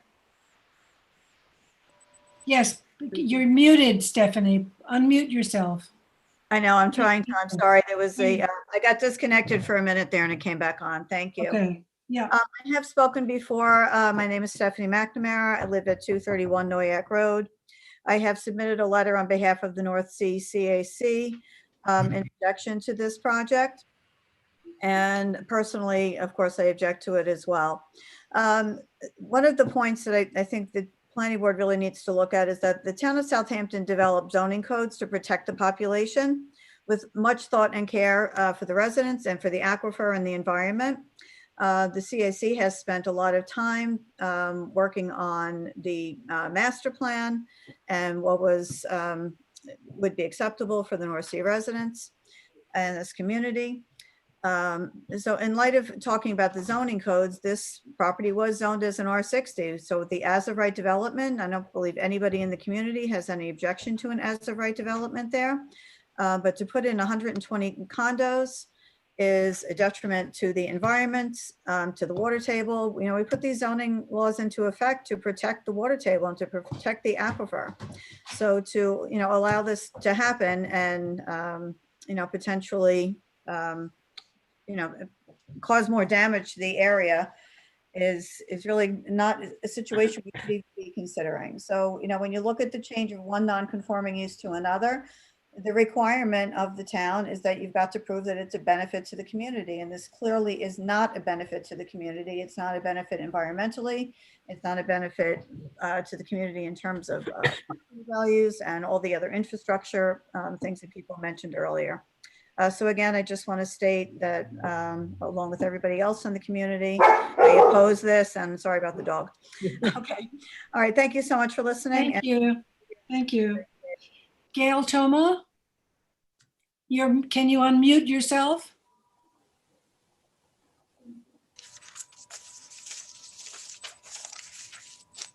Good evening. Yes. Thanks so much for allowing me to speak this evening.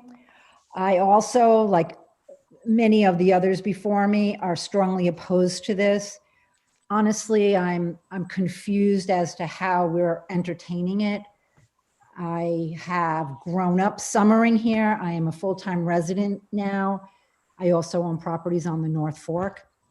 For the very reason of what's happened to the area over the last few decades, it's very heartbreaking to think that we can take this very fragile land with so much desirability and such strong community and impose a change of zoning that is not just going to affect the North Sea community, but spills out throughout all of the Hamptons. A traffic analysis in and of itself shows us that we can barely breathe here. We are exploding. There's nobody seems to, you know, really be understanding that we're just suffocating, and it's explosive. So the idea of more is very confusing, and I don't really understand why it's being entertained, but I do strongly oppose it. I happen to be a realtor. I am, like many others that have spoken, am for, of course, development and community improvement, but also preservation of this very finite, special place that we all love and treasure. And we need to keep that guardianship in mind with all of this. Everyone before me has gone on about the zoning, and I don't need to repeat it. I just wanted you to hear that we need to love this land because it is really fragile and very vulnerable. And it's being really, like, it's on a thread already. We have many people from New York and other areas that are coming in. Many of them will stay. This is another burden because we don't have the infrastructure to have more vehicles, more cars year round. There's so much development and maintenance. The service people coming in, we just can't handle it. So I appreciate all of your listening to me. I hope you will consider what all of us have said, and good evening and thanks again. Thank you. Raymond Clare, you're next. You're muted. Can you unmute yourself? Can you unmute yourself, Mr. Clare? In the lower left-hand corner, there's a microphone. Just click on it. There you did it. Now you redid it. Unclick it. We can't hear you.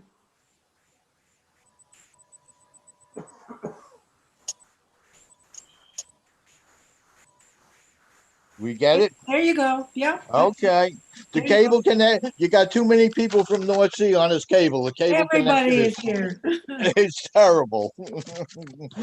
I just want a couple of quick comments and I'll read a statement. Somebody mentioned the price of the houses around the area.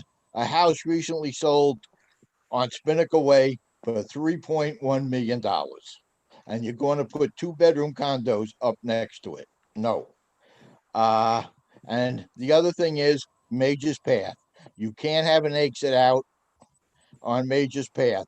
You got the rec center, the transfer station, the highway garage, and Spinnaker Way. And then you have Straight Path and Mary's Lane.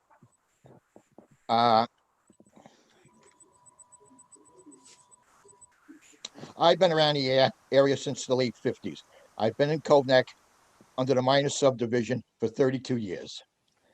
The developer is going to clean up any leftover garbage nobody has thought about or cared about, including the EPA for the last 60 years. In return, we get pollution of 120 2-bedroom condos, 200 plus cars, and a downgraded neighborhood of 3, 4, 5, 6, 7 bedroom houses. That's 2-bedroom condos in that kind of area. Bad for the stylish Southampton community. There can't be much garbage left in the ground. It was the Southampton Village burn and bury landfill for a few residents who needed it. The area was rural in the 30s and 40s and 50s. It was in use, then a plant farm. Most people burned and buried their garbage at home. The planning board approved Cove Neck, bordering 1205 Majors Path. The building department and the health department approved homes on Cove Neck, Spinnaker Way, Majors Path, Straight Path that border Majors Path, 1205 Majors Path. Business is done on 1205. People work on 1205. The town gave it a certificate of occupancy on August 2019. 1205 Majors Path is 20 acres. There is room for 13 homes under current zoning. And leave the former village dump as it has been for the last 60 years, buried. 3 minutes. Okay. I got one little bit. Can I do that? Quickly. Okay. The county road widened 39 to break the gridlock. The Sandy Hollow traffic expert said no traffic problems. We are back to gridlock in 5 or 6 years. 120 2-bedroom condos next to 5, 6, 7 bedroom houses to clean up a buried Southampton Village dump for the community and will disgrade it. 200 more cars, bad for everyone who commute, bad for the community. Downgrade a community to clean up something the AP didn't care about and the town gave it a CO. Bad for the community. Thank you. Okay. Thank you, Mr. Clare. Charlie Corwith, next. You're muted also, Mr. Corwith. Can you unmute yourself? The lower left-hand corner, there's a microphone with a dash through it. There you go.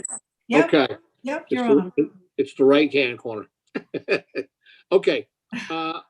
you've heard pretty much everything from everybody else, and I don't agree. I agree with all that, but there's no need for 120 condos there. I live right across the street, 119 straight path.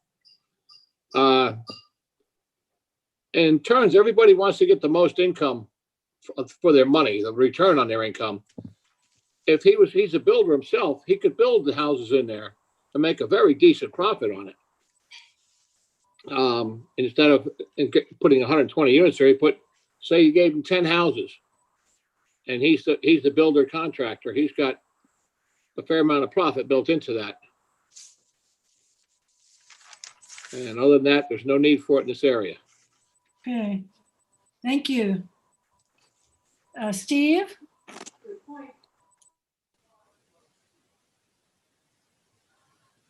Hi. Hi. My name is Stephen Glynn. I live at 1429 Majors Path. I wanted to lodge my opposition to the plan.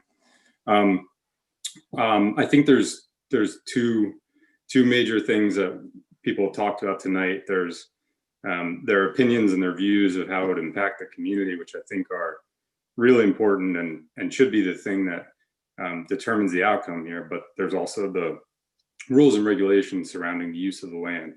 And I support the private ownership of the land and the use of it within the regulations.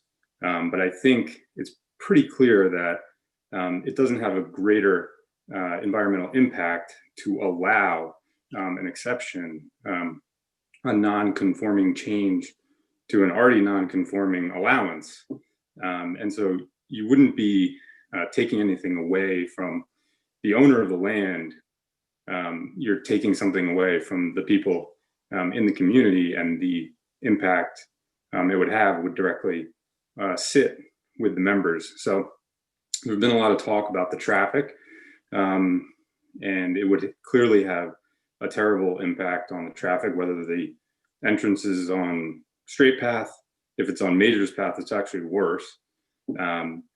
As someone mentioned, it is a blind curve. So you can tell by the change that developers made in their plan, because people complained that it would spill out onto straight path, which is a neighborhood road, to just change it to try to fit what they think people want to hear in order to get around what they're doing to the environment. The organic waste composting and use of the land as currently permitted may have some impact on the abutting properties, but people are talking about 120 condominiums, and some people refer to them as homes. These aren't 120 homes. These are commercial buildings being put in the middle of open land within a community surrounded by wildlife, and it affects the water tables, and the development of it is not building homes. It's building a commercial property, which is not allowed under the use of the land and shouldn't be allowed by exception. And that's all I wanted to say. Thank you. Thank you. Thank you. Luke O'Connor? Hi, Yes. Luke O'Connor, 138 Edgemere Drive, just about a little bit further up in Noyak. Myself and my 5 family members all echo the opposition opposed to this, and like to reiterate again the environmental concerns, and there's no way to see this as doing anything positive for the community. The traffic concerns, I mean, I grew up, I've had the privilege of being able to travel all around the world and go to school in California and travel the country. And something always brings me back here. And I love the village, I love the beach, grew up on the beaches, but there's something different in North Sea, in this special little pocket of Long Island, that this starts to tear away at the soul of it, something like this. And it concerns, and I know it's different in every different town and every different thing, but the main thing that comes to mind here is a scary precedent that starts to get set. If something like this can get an exception get made in this case, and when can the next exception get made in the next one? And I mean, I was fortunate enough to move out of Nassau County when I was 4 years old, and the chance of this ever becoming quite like that is not the same, but it's scary to think that 120 condos can be built on a road I used to be able to ride my bike down. I used to ride my bike to high school. My friends used to ride the skateboards to high school. And like Mr. Gonzalez said earlier, and like other people have said earlier about the amount of traffic, and some local people, we have been lucky and been able to make more of a living because of the increased building and stuff, but this doesn't seem like the case. And I'll take a step back if that means making it a little bit better for everybody else. There's no way that this is a good impact on the community. Thank you for giving us this platform. Thank you. Brian Glade, you're next. Can you unmute yourself? There's a microphone with a slash through it. You have to click on that to unmute yourself. There you go. Thank you.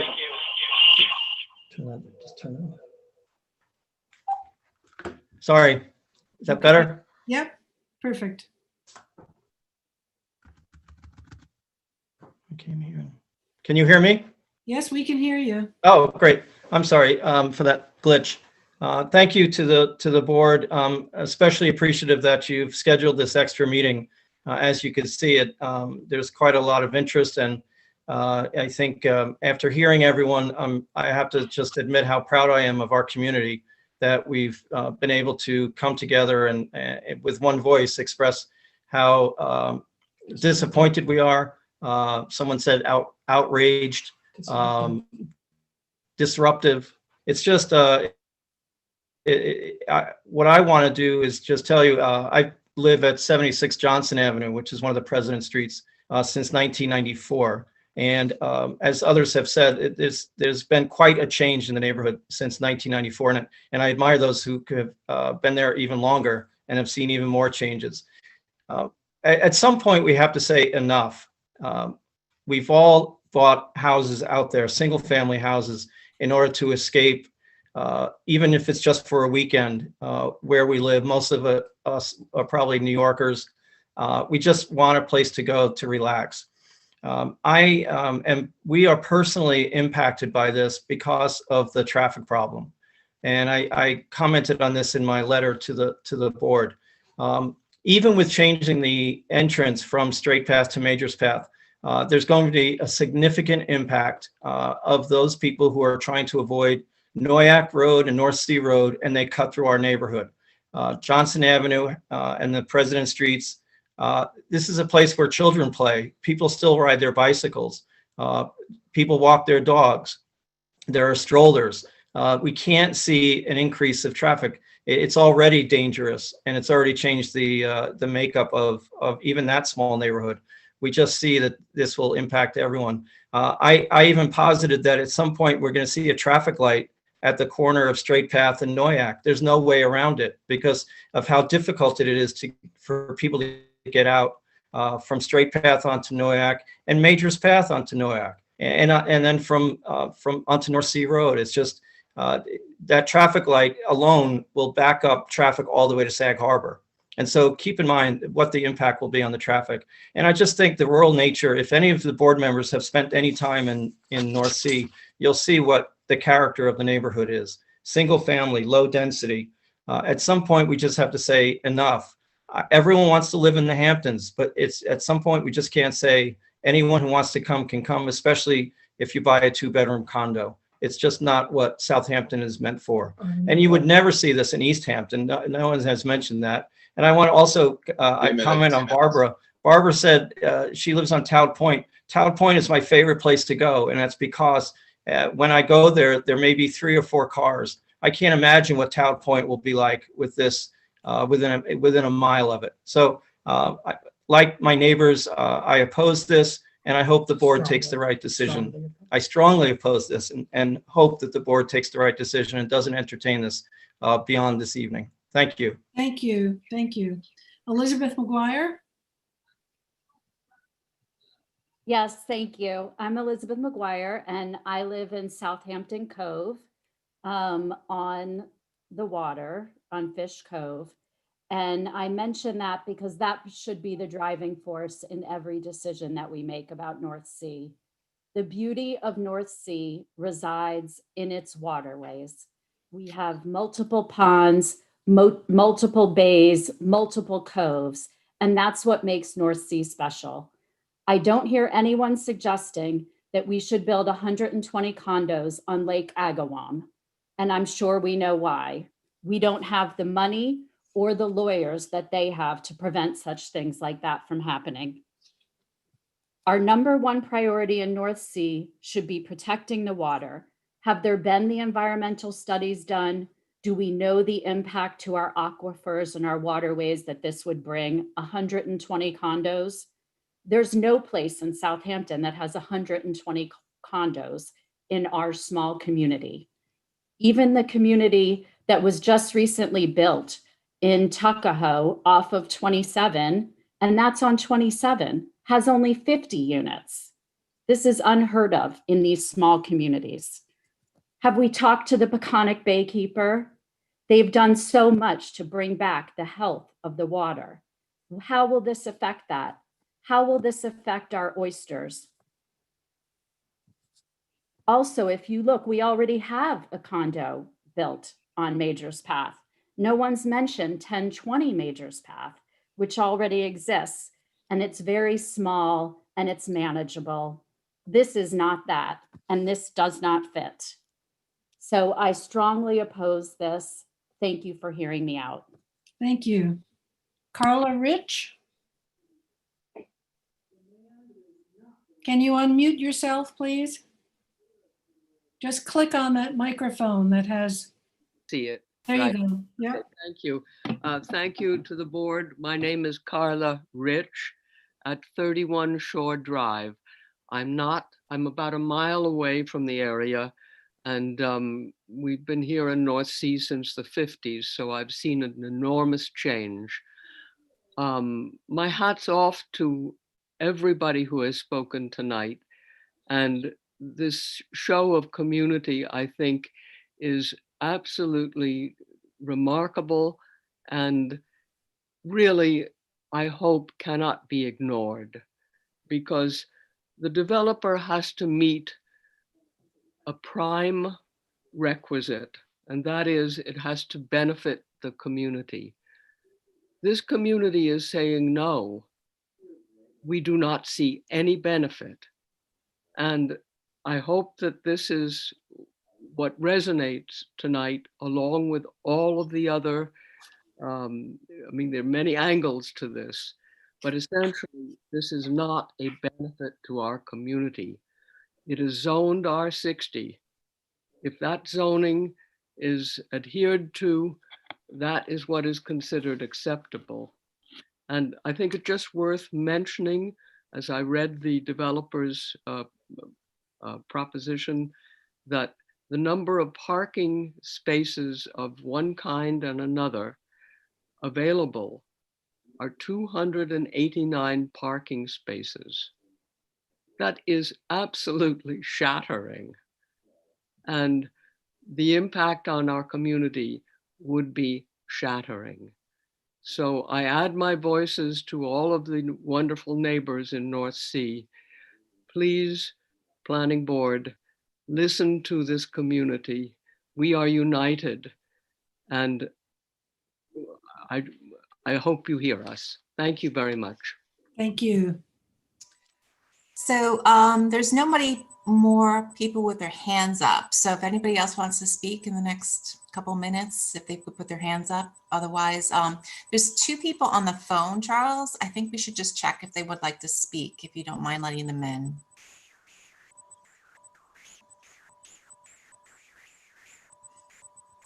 While we're waiting, I just want to maybe jump in that all of the correspondence we received is read. We received them out in the letter. So if you don't have an opportunity to speak, believe me, your letters are fully disseminated to the board, and we read them, every one of them, sometimes to the late into the night. So keep your correspondence coming. Good point. Gloria, how many letters have we received? 171. 171 letters. We've taken testimony from 40 people today so far. So the community certainly has come out in force. And just to add to what Dennis said, if anybody knows someone who didn't get an opportunity to speak, please encourage them to send a letter. As Dennis said, we do read them. They become part of the record.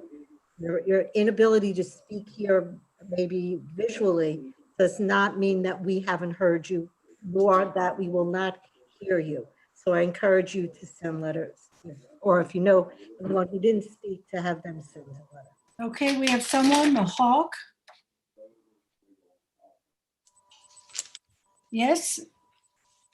I don't have a name other than the Hawk. Well, we have David Nugent there. Are you available to speak? Yeah, yes, yes, Great. I am. Okay, there you go.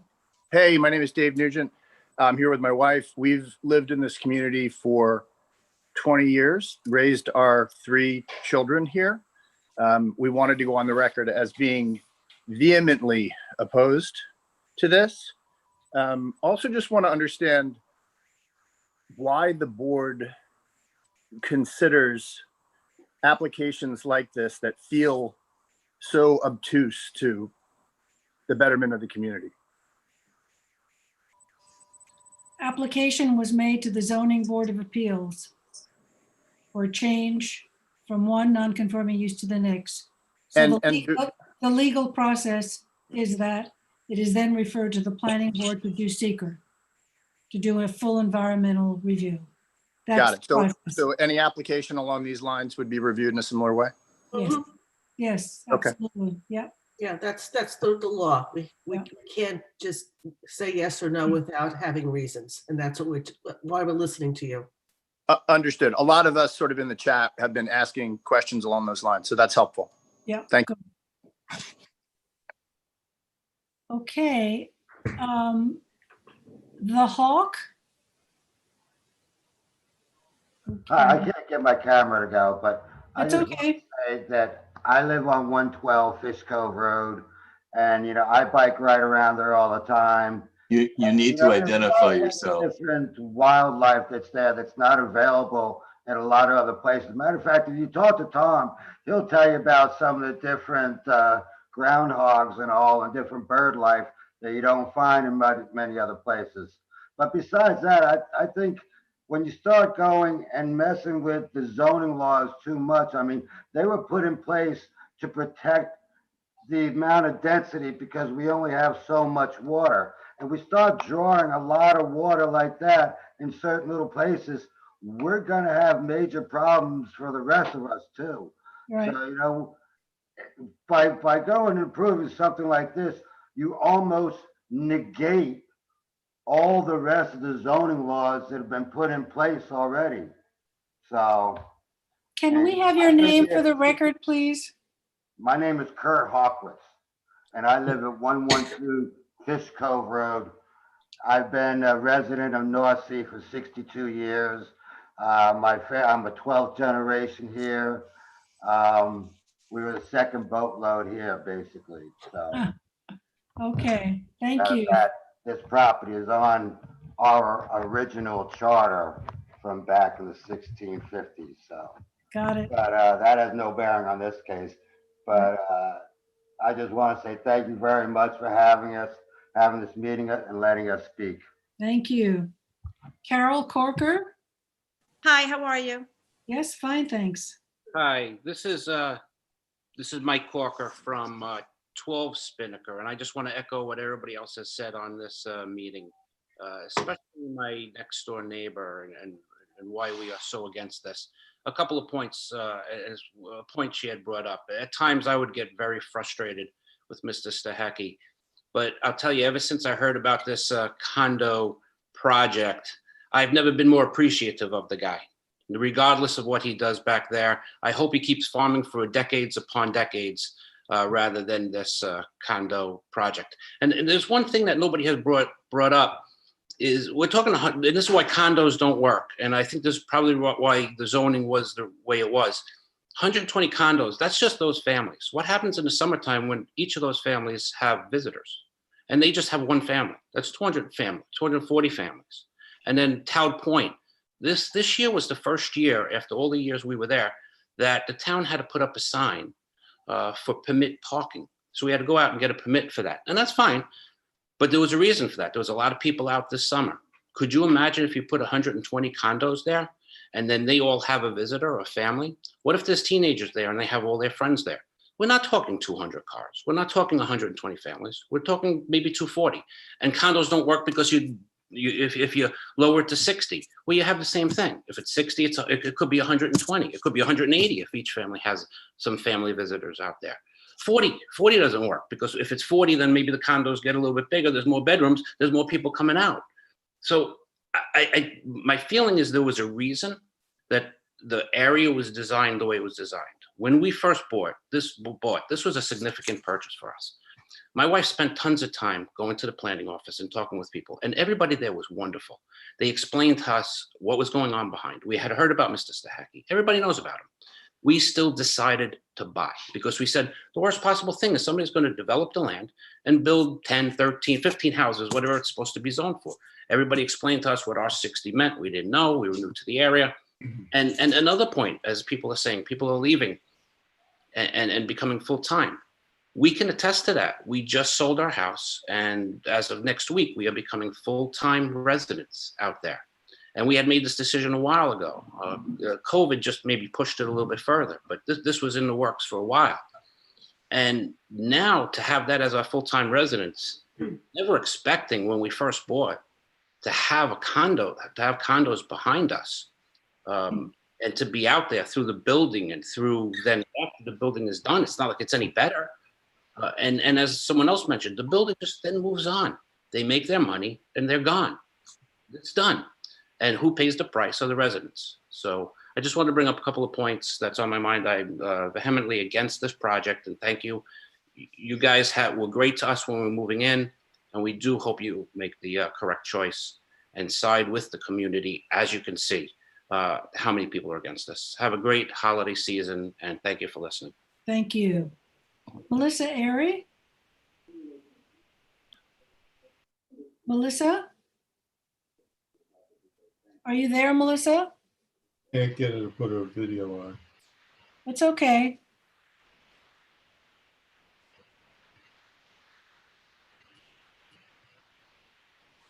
And is there a phone call?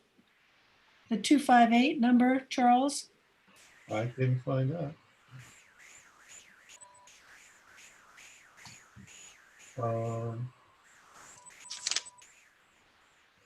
Okay, we have permission to speak.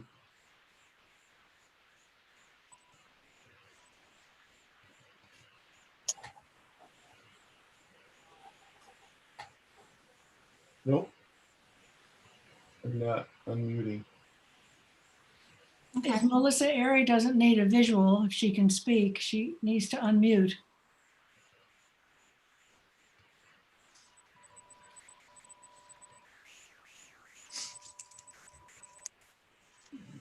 I guess not.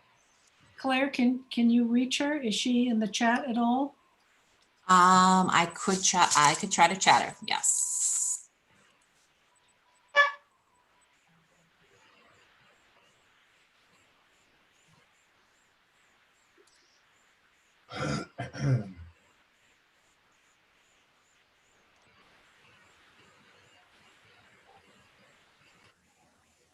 She just popped out.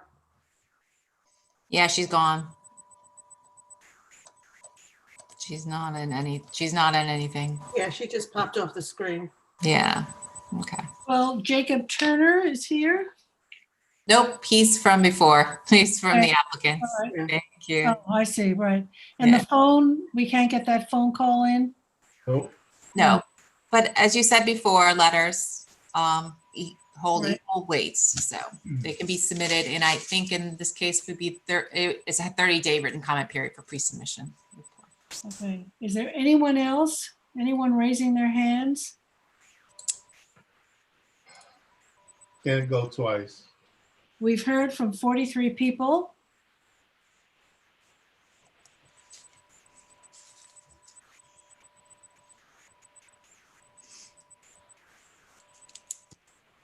Okay, Mr. Gilmartin, would you like to say anything at the end of this hearing? Just quickly is the committee has raised a lot of issues, and those issues will be addressed during the secret process. It's a process both this board and I am familiar with, and we'll work through that process and provide evidence on those areas. I think they're pretty specifically delineated. We look forward to working through that process. Okay, so if there are no other speakers, just to repeat what we've said, send your letters, everything is read, email, or however, whatever device you use. That's the next step in the process. We will then issue a pre-application report after we gather all of the comments. So there'll be a 30-day written comment period. At the close of this meeting, there'll be 30 days. So if there are people in the community who couldn't speak, couldn't get on, had difficulty, please have them correspond with the planning board. So we appreciate all of the public input. That's what a public hearing is for.